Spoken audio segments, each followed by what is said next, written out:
বলতে চাচ্ছি আপনারা আমার ছেলে হত্যাকারীকে নৃশংসভাবে যারা হত্যা করেছে যে মানায় যার নির্দেশে হত্যা করুক না কেন আমি আপনাদের সামনে এই কথাই বলছি। আমার তো কথা বলার তো আমার হারিয়ে গেছে, কথা বলতে পারছি না, অনেক কষ্ট করে আমাকে কথা বলতে হচ্ছে। ছেলেটা আছে আমার আর কথা বলার সময় নাই, কথা বলতে পারছি না। আমার একটাই দাবি, আমার ছেলেকে যারা নৃশংসভাবে হত্যা করেছে তাদের দৃষ্টান্ত করে বেড়াতে গেছে তোমার জামাই যায় না, আমার নিজের কাছে মনে এত খারাপ লাগছে, এত রীতি আইসিউতে আছে, অর্থনীতি অনেক ক্ষতি হয়েছে। জানি আইসিইউ প্রতিদিন মানে উনি যেই হোক মার্ডার কেসে কাউকে সলভ সুযোগ নেই, যেই জড়িত তাকে আর যোগ্যত সময় আরো কিছু কেউ জড়িত থাকে এর মধ্যে একটু আমি ওসি বলছি আসার জন্য রকেট নিয়ে প্রয়োজনে ডিবিতে দিবেন আপনি যার মনে ভালো যদি মনে হয় যে এখানে ইনভেস্টিগেশন সমস্যা হচ্ছে আমি ডিবিতে নিয়ে আপনাদের সঙ্গে দু একটা কথা বলার জন্য হাজির হয়েছিলাম। জানেন যে আমার একমাত্র ছেলে আক্তারুল আলম প্রথম বিগত 13/5/24 তারিখ আমার একমাত্র আপনারা জানেন যে আমার একমাত্র মেয়ের জামাতা জনাব এনামুর রহমান রবি ফুলবাড়িয়া উপজেলা আওয়ামী লীগ সমিতির সাধারণ সম্পাদক হিসেবে দীর্ঘদিন যাবৎ দায়িত্ব পালন করে আসছে। বিগত জাতীয় পেটের বাম দিকে বাহামারিয়া কিডনি ফলে কিডনি অ্যাফেক্টেড হয় এবং খাদ্যনালী কেটে যায়। তাকে সন্ত্রাসীদের কবল হইতে রক্ষা করে মানুষের নিয়ে গেলে তার অবস্থা আশঙ্কাজনক থাকায় উন্নত চিকিৎসার জন্য ঢাকায় রেফার করা হয় আনোয়ার খান মডার্ন কলেজ হাসপাতালে। সেখানে 11 দিন যাদের চক্র ছড়ায় তাদেরকে দ্রুত গ্রেফতার করে আইনের আওতায় আনার দাবি জানাচ্ছি।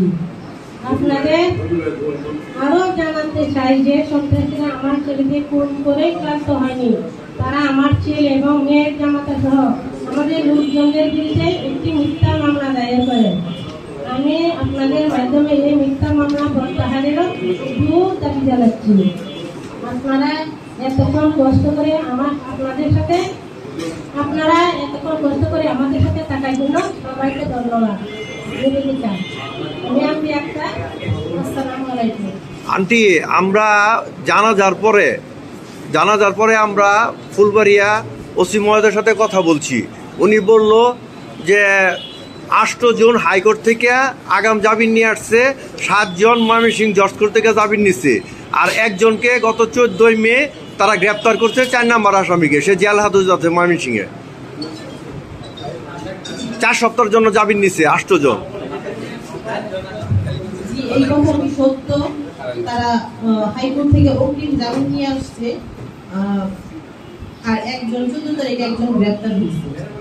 কিন্তু এরপরেও দেখা যাচ্ছে যে আমরা বিভিন্ন ফেসবুক গণমাধ্যমে দেখতেছি যে জয়নাল গান্ধী গ্রুপের একবারে খুব খাস লোক আরিফ, আসলে যার মাধ্যমে আমার ভাই এই হত্যাকাণ্ডের শিকার হয়েছে, সে ক্ষমতাধর ব্যক্তিদের সাথে ছবি তুলে আবার ফেসবুকে দিচ্ছে।